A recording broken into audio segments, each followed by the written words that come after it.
So यो mask मैले भर्खरै रेडी गरेको छु। यसमा चाहिँ 1 चम्चा आम्लाको पाउडर, 1 चम्चा ओरेन्ज पिल पाउडर र कफी 1 चम्चा, मह, लेमन फ्यू ड्रप्स, अनि त्यसपछि के छ हनी भने मैले हनी छ, अनि अर्को नीमको पत्ताको धुलो हालेर बनाएको छु र बेसनको पिठो पनि अलिकति हालेको छु है।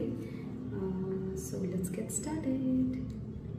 मलाई चाहिँ हातले नै लाउनु मन लाग्छ। सो अलिअलि बढी भयो भने चाहिँ घाँटीसम्म पनि लाउनु होला है। हातमा अलिअलि बाँकी हुन्छ नि, त्यो किन खेर पार्ने, मजाले लाउने।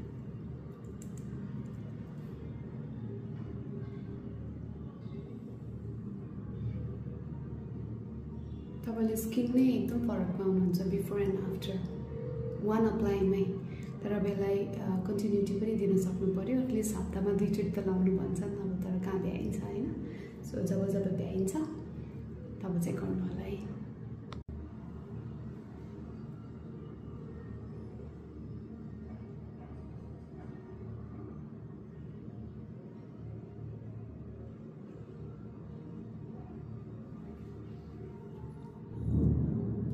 See you after 30 minutes. भर्खरै मास्क लगाएर तल आएको, तर आई थिंक मेरो जम्बोले मलाई चिनेन। ओ यसरी बसिरहेछ।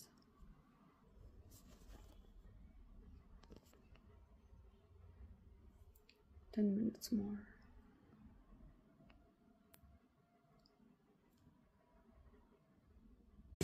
Okay. मैले मजाले धोइसकेको छु। तपाईँले चेन्ज देख्न सक्नुहुन्छ।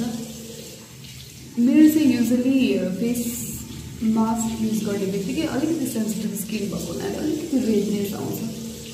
अलिअलि देख्नुहुन्छ, त्यस्तो धेरै त जस्तो छैन, तर प्रायः जस्तो गरेर हुन्छ अनि एकैछिनमा जान्छ। सो ओके, हेर्नु न, वान अप्लाइले नै कस्तो मजाको अलिकति पोर्सहरू क्लिन भएको हुन्छ नि, ब्ल्याकेट्सहरू पनि गएको जस्तो फिल हुन्छ। ओके,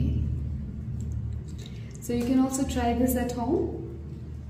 म एकचोटि के मिक्स गरेको थिएँ इन्ग्रेडियन्ट्स मेरो पिन गरिदिन्छु comment. So try it and let me know if this works for you.